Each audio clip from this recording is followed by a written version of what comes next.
Mukesh mills.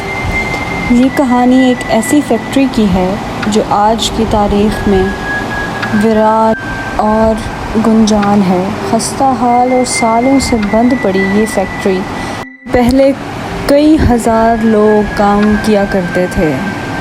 یہ کہانی وہیں پر کام کرنے والے ایک ملازم کی ہے جس کے ساتھ یہ واقعہ پیش آیا۔ میرا نام ساون ہے۔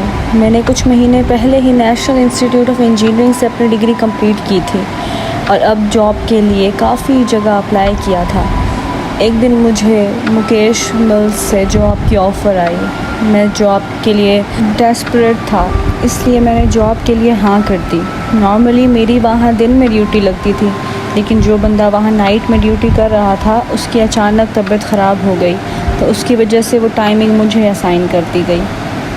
چھلاوا اس رات میرے علاوہ بس 2 سیکیورٹی گارڈز تھے جو سیکیورٹی روم میں مانیٹرنگ کر رہے تھے۔ میں اپنے روم میں بیٹھ کر کام کر رہا تھا۔ اس وقت رات کے 2:30 بج رہے تھے کہ تبھی ایک سیکیورٹی گارڈ میرے پاس آیا اور کہنے لگا، سر، فرسٹ فلور سے ایک مشین سے آئل نکل رہا ہے، آپ جا کر دیکھ لیں۔ اور یہ کہہ کر وہ وہاں سے چلا گیا۔ میں 5 منٹ بعد کام ختم کر کے فرسٹ فلور کی طرف جانے لگا کہ مجھے راستے میں وہی سیکیورٹی گارڈ دوبارہ مل گیا اور کہنے لگا، سر، آپ اتنی رات کو اوپر کہاں جا رہے ہیں؟ اوپر کے سب فلورز تو لاک ہیں۔ میں نے اس سے کہا کہ ابھی تم نے ہی تو مجھے بتایا ہے کہ اوپر کسی مشین سے آئل نکل رہا ہے۔ گارڈ نے مجھے جواب دیا کہ وہ تو اپنی سیٹ سے ہلا تک نہیں۔ اس کی یہ بات سن کر میرے دل میں عجیب خیال آیا کہ یہ جو گارڈ میرے پاس آیا تھا وہ کون تھا۔ فرسٹ فلور، رات کے 3 بجے کے قریب مجھے بھوک لگنے لگی۔ میں کچن کی طرف گیا۔ میں نے دیکھا کہ کوئی اوپر فرسٹ فلور کی طرف جا رہا ہے، تو میں نے اس سے آواز لگائی اور کہا کہ اوپر کے فلورز لاک ہیں، لیکن اس نے میری کوئی بات نہیں سنی اور وہ اوپر کی طرف چلی گئی۔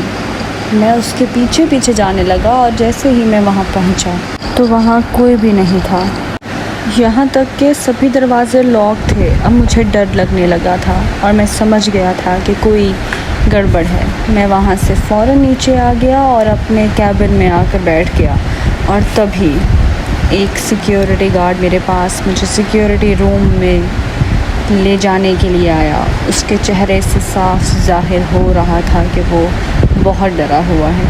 اس نے مجھے کہا کہ وہ مجھے کچھ دکھانا چاہتا ہے اور مجھے اپنی ساتھ سیکیورٹی روم میں لے گیا۔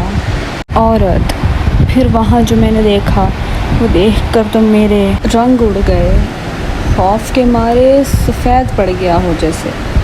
اس کیمرے کی کلپ میں نے دیکھا کہ جس وقت میں فرسٹ فلور پر گیا تھا اس وقت میں وہاں اکیلا نہیں تھا، بلکہ وہاں ایک عورت بھی تھی جو بالکل میرے سامنے کھڑی تھی، بلکہ مجھے گھور رہی تھی، یہاں تک کہ میرے ساتھ نیچے تک آئی تھی۔ اتنا سب کچھ ہونے کے بعد میں نے اگلے دن صبح اپنے مینیجر کو ریزائن دے دیا اور اس سے یہ سب معاملہ بتایا۔ میں آج بھی اس دن کے بارے میں سوچتا ہوں تو کانپنے لگتا ہوں۔ آخر کون تھی وہ، اور ایسا کیا تھا جو وہ مجھے دکھانا چاہتی تھی؟